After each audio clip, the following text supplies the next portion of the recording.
Et coucou, je vous retrouve aujourd'hui pour une nouvelle vidéo.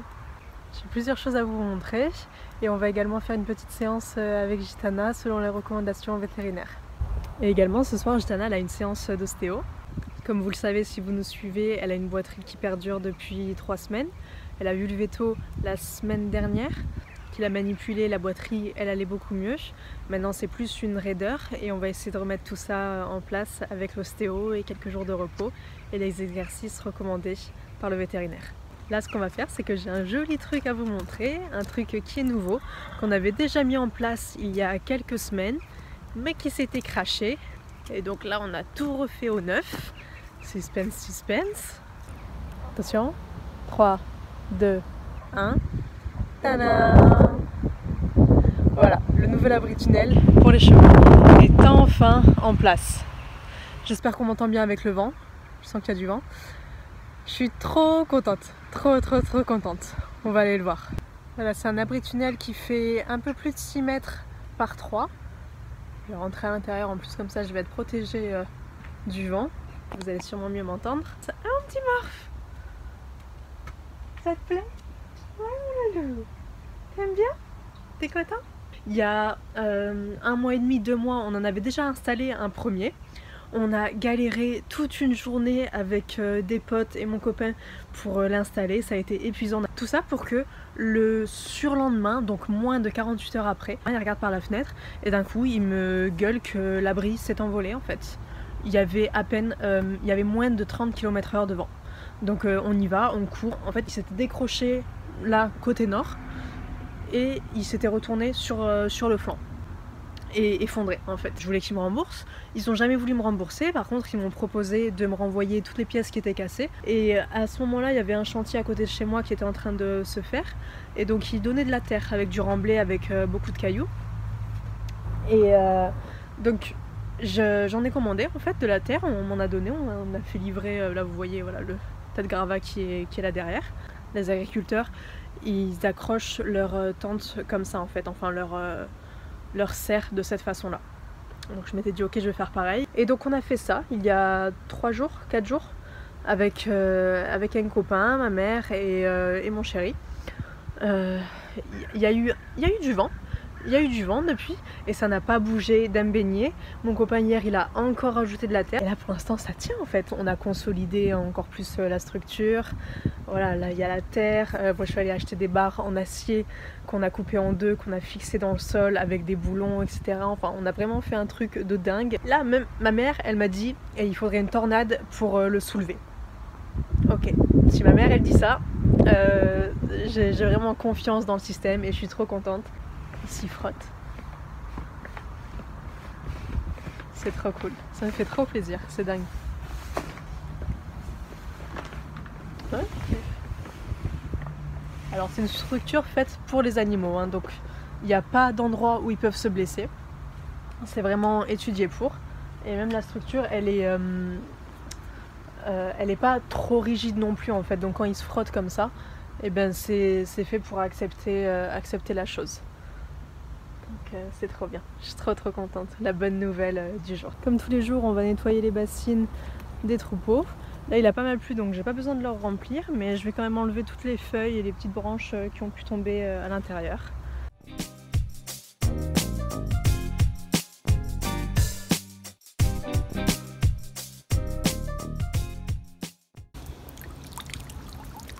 Et toi t'es hyper collant dis donc aujourd'hui. Hein mon fils? Ça c'est vraiment le truc à faire tous les jours en ce moment puisque les bassines elles sont vraiment sous les arbres. Forcément c'est l'automne, il y a énormément de feuilles qui tombent à la journée, même des fois je suis en train de nettoyer, je me dis cool c'est bon j'ai fini de nettoyer, il y a 1, 2, 3 feuilles qui tombent et je continue, je passerai ma journée ici en fait si je m'écoutais. Je vais tester mes cavalières pour voir si je donne accès à mes cavalières pour aujourd'hui ou pas vu qu'il a beaucoup plu entre hier et cette nuit. Alors je vois qu'il y a pas mal de flaques mais avec tout ce qu'il a plu ces derniers temps il y a moyen que les terrains se soient habitués et qu'il n'y ait peut-être pas moyen de les fermer pour aujourd'hui. Je vais juste voir si ça glisse pas. Faut que ce soit pas dangereux ni pour le cheval ni pour le cavalier. Jusque là ça va. Ça va. Là voilà il y a une flaque. Donc ça glisse pas, donc celle-là elle est accessible pour ceux qui auront envie, c'est une bonne nouvelle. Bon alors sur le début, faut pas que je m'enfonce en fait, je m'enfonce pas dans les flaques. Ok, c'est cool, je m'enfonce pas, c'est bien. Je sais qu'à partir d'ici il y a un peu plus de sable, donc voilà, là vous voyez je m'enfonce ici, ça fait un peu semoule, donc je risque d'abîmer la carrière si les chevaux ils viennent ici, et c'est pas bon pour les tendons des chevaux. Mais de toute façon on est quand même à une certaine distance de la porte, on est bien à 30 mètres, parce que ma carrière a fait 40 de large, donc les cavaliers ils le savent, de toute façon on voit, hein. Je vais un petit peu partout, tout va bien. C'est pas idéal non plus, hein, mais on essaye de s'adapter. Toute cette partie là, en fait, tout là, c'est good. Donc ça c'est une bonne chose. Mes cavaliers, cavalières vont pouvoir utiliser une grande partie de la carrière aujourd'hui s'ils le souhaitent, malgré la pluie qu'il y a eu, malgré les flaques. Ce matin j'avais pas assez de foin dans ma brouette pour donner à tout le monde, donc je suis allée faire le plein. On va donner tout ça.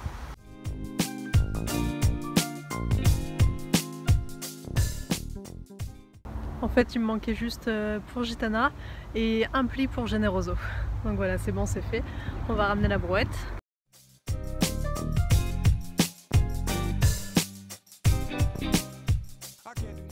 C'est du sport, hein. En tout cas, ça sert à rien d'avoir des beaux vêtements hein, quand on travaille dans une écurie, franchement.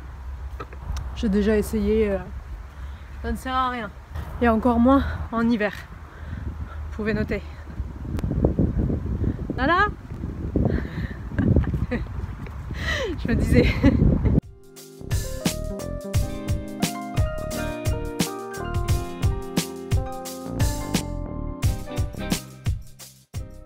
Ça c'est fait. Et ouais, le crottin, la boue, le foin dans les cheveux, ça fait partie du quotidien. Mais ce qui fait partie du quotidien aussi, c'est voilà, ce silence. Les chevaux avec nous, les chevaux depuis la fenêtre, toute la journée. Mes chiens et mes chats qui ont de l'espace, voir ma jument quand je veux.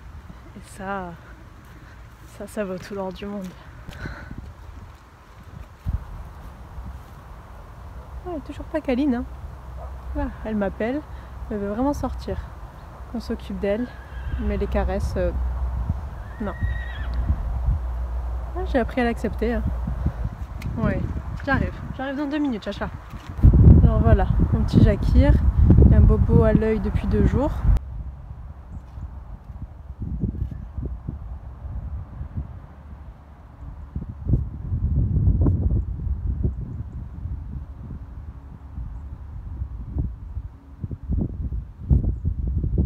C'est bien, c'est joli, moi ça me plaît. Là c'est le gauche, donc on va envoyer un caca. Je vais pas l'enlever, je vais laisser comme ça pour que sa propriétaire elle voit. Je vais envoyer des photos à sa propriétaire, mais il était tout fermé il y a 2 jours, tout fermé, un petit peu gonflé et très pleurant. Et là c'est encore mouillé, mais c'est sec en fait. Donc c'est des larmes de avant hier ou hier au maximum. Mais aujourd'hui c'est tout bien. Voilà, c'est comme l'autre. Donc c'est cool, c'est une bonne nouvelle. Il avait dû se gratter ou se foutre un truc dedans. Et la dose de sérum phi, ça lui a fait du bien. Il y a eu le masque pendant 24 heures pour laisser les mouches tranquilles. Enfin, le laisser tranquille vis-à-vis des mouches. C'était ce qu'il lui fallait. Donc c'est cool. Ça fait du bien de le voir mieux. Allez, on va chercher la plus belle.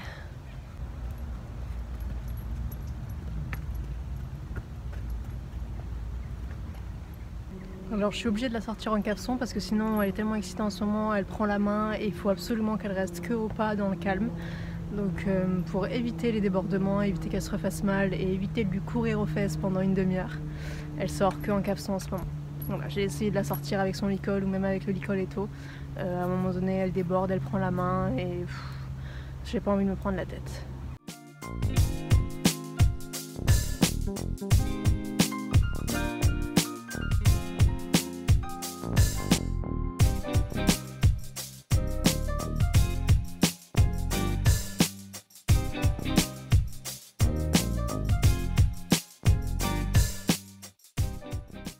commence vraiment à faire son petit poil de nounours. Gitana, elle fait pas énormément de poils. Là, elle en fera un tout petit peu plus. Mais ce sera pas le gros nounours Shetland. Hein, mon chiant.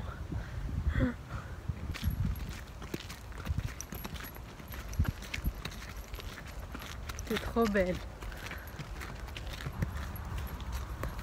Elle est là. Ouais. Elle prend à manger à emporter. Ouais. Trop belle. Petite pause brooding. La Veto, elle m'a dit que c'est bien qu'elle ait des petits dénivelés comme ça. Alors nous on est sur un terrain très plat, mais j'essaye dans les balades, même si même nos balades elles sont en terrain très plat, de lui faire des petites montées, des petites descentes, de lui faire passer des petits trous pour vraiment qu'elle essaye de délier un petit peu les membres, les épaules, les genoux. Voilà, c'est un petit peu le but des balades. On a fait notre petite balade en main. Maintenant on va faire les petits exercices en carrière. Donc j'ai mis 2 petits cavaletti qu'on va passer au pas toujours. Hein. Ensuite 3 petites barres au sol et 2 petites barres en mousse là-bas.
Voilà, je pense qu'on va rester là-dessus après la petite balade et la petite séance là de barre au sol, cavaletti au pas comme vous venez de voir. C'était bien, elle était calme, elle a fait tout ce que je lui ai demandé, donc c'était cool, on va se contenter de ça, pas besoin d'en rajouter. Elle a les pieds qui sentent un petit peu, donc je vais lui mettre de l'huile de cad.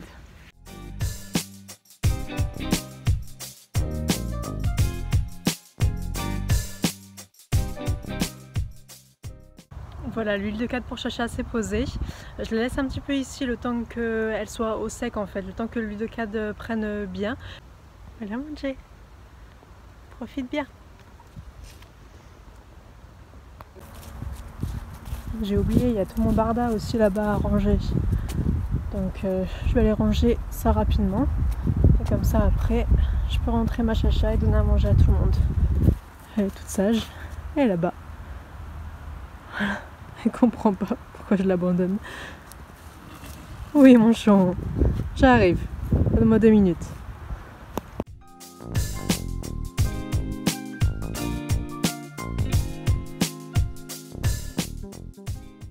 Voilà, tout le monde a mangé, Chacha est rentrée, gavée de carottes. Voilà, enfin, elle s'impatientait. Donc là, ce que je vous disais, malheureusement aujourd'hui je voulais lui ouvrir le grand paddock et je la sens beaucoup trop électrique pour pouvoir faire ça aujourd'hui. J'ai trop peur qu'elle se refasse mal, qu'elle fasse un petit peu la con. En plus le terrain il glisse, c'est vraiment pas prudent.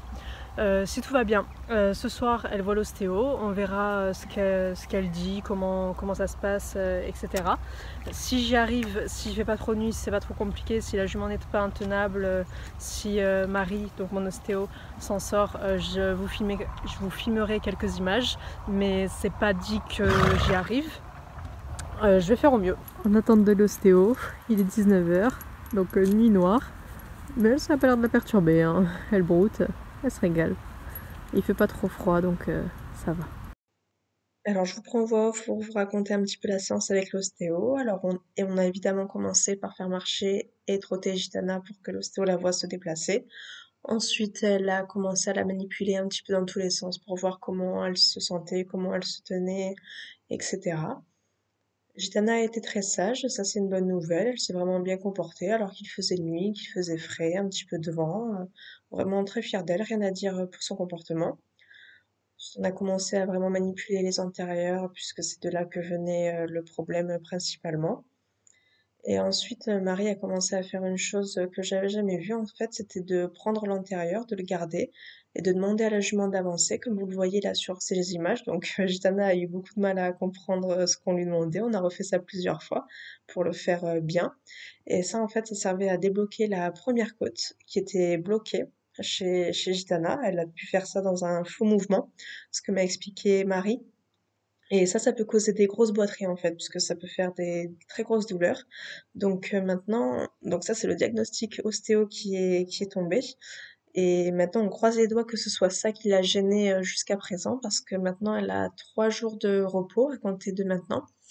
Et ce week-end je la ressortirai et je la referai bouger. Et si elle va mieux, tant mieux. Ça veut dire que c'était ça qui l'a gênée depuis tout ce temps. Et si ça va pas mieux, eh ben, elle reverra le vétérinaire pour faire des examens plus poussés. Voilà, diagnostic dans quelques jours après ces jours de repos. On a terminé la séance par quelques manipulations classiques et ça s'est très bien passé.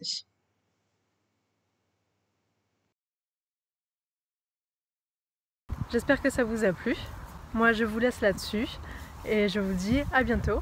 Tous les vendredis à 18 h une nouvelle vidéo. N'hésitez pas à vous abonner, laisser un petit like, laisser un petit commentaire si ça vous a plu et à très bientôt. Bye bye.